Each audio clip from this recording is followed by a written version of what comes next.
Your third layer of defense should focus on keeping the data stored on your local drive safe from harm.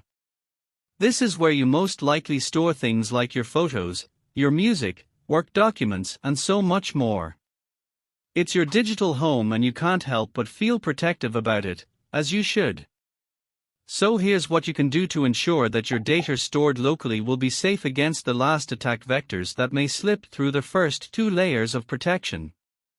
Make sure you use backup in at least two separate locations, in the cloud and on an external drive, to create redundancy if you should lose one backup.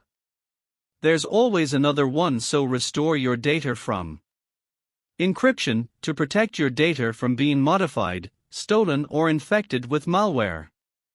Password manager, because no matter how strong the encryption program you use is, it still relies on you setting and using a strong password. Also, we can't emphasize enough how important good password management is.